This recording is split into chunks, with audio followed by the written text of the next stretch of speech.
नमस्कार सर्व प्रेक्षकांना जय महाराष्ट्र। मी प्रशांत सागवेकर बातमीपत्राची सुरुवात करतोय आत्ताच्या एका महत्त्वाच्या बातमीनं। बच्चू कडूंना देखील अशोक खरात सोबतचा एक व्हिडिओ समोर येतोय। बच्चू कडू खरातच्या पाया पडत असल्याचं या व्हिडिओत स्पष्टपणे दिसतंय। मंत्री झाल्यावरती पुन्हा इथं या असं खरातनं वक्तव्य केलंय। आपण या सगळ्या संदर्भात अधिक चर्चा करण्याचा प्रयत्न करूया। दस्तूर खुद्द बच्चू कडू आपल्यासोबत दूरध्वनी संपर्कामध्ये आहेत।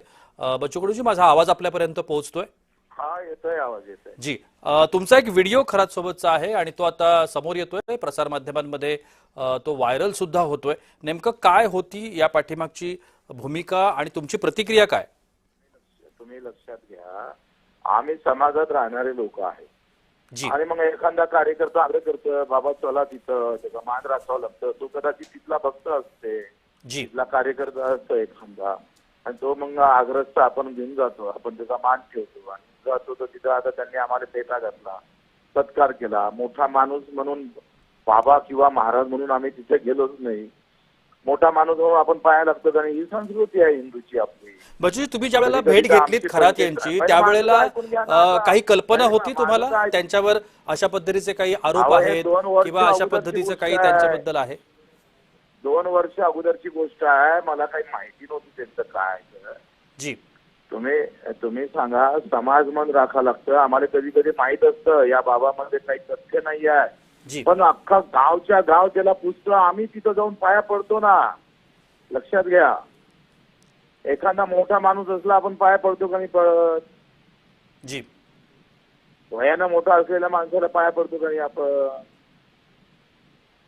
आता आम्हाला माहितच नाही खरात बाबा कोण आहे, कसे आहे। कार्यकर्त्यांना आग्रह केला, नाही चला बच्चे भाऊ, तिथं मंदिर आहे, महादेवाचं मंदिर आहे, असं आहे तसं आहे। आता 2 वर्ष अगोदरची गोष्ट आहे, तेव्हा त्यांचं काही आम्हाला माहिती नव्हतं, त्यांचं काही रेकॉर्ड माहित नव्हतं। आता त्या मंदिरात गेल्यानं ते दिसले, त्यांनी आमचा सत्कार केला।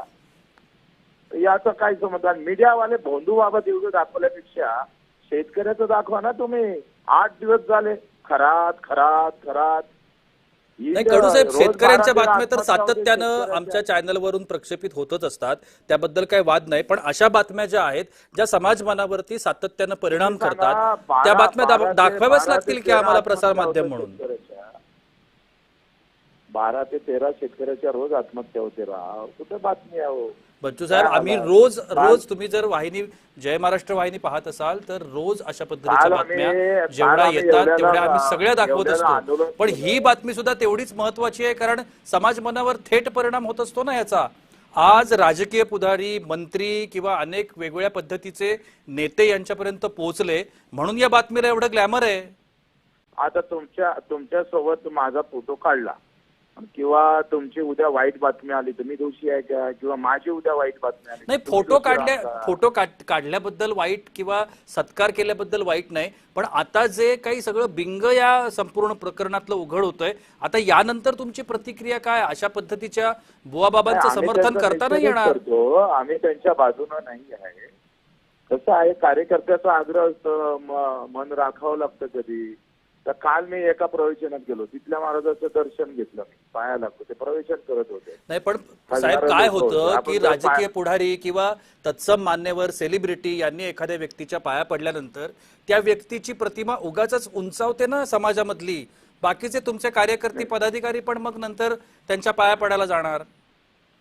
हो, आपल्याला माहितच नाही। तुम्ही सांगा, आता काल प्रवचनकार होते, तिथं हजारो लोक होते, मी पाया पडलो नसतो, त्यांनी काय म्हणत, कसा उमरट आहे हा माणूस, महाराजाच्या पाया पडती। तिथं पोथी होती, भागवत गीता होती, मग भागवत गीतेच्या पाया पडून का नाही? आता या संदर्भात तुम्ही काय याच्यावरती प्रतिक्रिया तुमची, किंवा आता या सगळ्या प्रकरणात तुम्ही कोणती भूमिका घेणार आहात?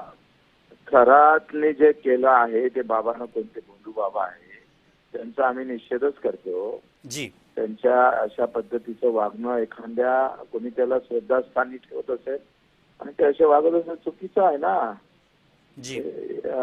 तसं आम्हाला काही कानी माहिती नाही कुठं। आता आपण जातो, आम्ही बरेच जाऊ, तर एखाद्या कार्यक्रमात लोक आम्हाला घेऊन जातो, चला चला बच्चू तिथं चला। ते गाव तिथं गेल्याशिवाय लोक मग हे करणार, नाराज होणार, चला बाबा चला, असंच करतो का नाही आपण? तुम्ही आमच्या गावात आले ना, आम्ही आग्रह धरलं 100-150 कार्यकर्त्यांना, नाही तुम्हाला चला लागतं तिथं, ते सगळं गावाचं श्रद्धास्थान आणि तुम्ही जाणार की नाही जाणार? नक्कीच, पण थोडीशी एक माहिती अपेक्षा असते नसते. की अशा पद्धतीच्या जेव्हा बुवा बाबा किंवा अशा पद्धतीच्या कोणत्याही व्यक्तीशी आपली गाठभेट होताना आम्हाला त्याच्या माहितीच नाही ना, संदर्भात तो बुवा थोडीशी बाबा, अहो, जर आम्ही माहिती ते घेतली मंदिर गेली बघून तर मला असं गेलो. वाटतं की अशा प्रकरणांना आळा बसेल. आता क्षणातला विषय आहे. जाता जाता त्यांनी आम्हाला तिथं नेलं. कुठं माहिती घेऊ? आता कुठं असं फोन करू का, बाबा हा खरा बाबा आहे का खोटा बाबा आहे? कोणाला माहिती? मी सांगा बरं. ते मंदिर होतं, तिथं महादेवाचं मंदिर होतं. मी महादेवाच्या मंदिरात दर्शन करायला जाऊ. नक्कीच. तिथं ते महाराज होते, त्यांचे काय ते खरात बुवा भोंदू बाबा.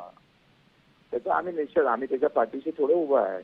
नक्कीच, आता पण तुमच्याकडे आमच्या आता त्या 2 खरात वर्षानंतर बाबांसंदर्भात जर काही त्यांच्या- माहिती असेल म्हणा किंवा काही वेगळी बातमी तुमच्यापर्यंत पोहोचली तर तुम्ही निश्चितपणानं या सगळ्यावरती प्रतिक्रिया द्याल आणि एक ठाम भूमिका घ्याल अशी अपेक्षा व्यक्त हे करूया. पहा, मी माझं लग्न 2 ऑक्टोबर गांधी जयंतीला केलं होतं. मी तारीख पाहून काम करणारा माणूस नाहीये, लक्षात घ्या. आणि जी, नशिबावर जोर देत नाही, कामावर कार्यावर जोर देणारे माणसं आहोत, लक्षात घ्या. नक्कीच. धन्यवाद बच्चूजी, तुम्ही आमच्याशी बोललात आणि प्रतिक्रिया दिलीत त्यासाठी.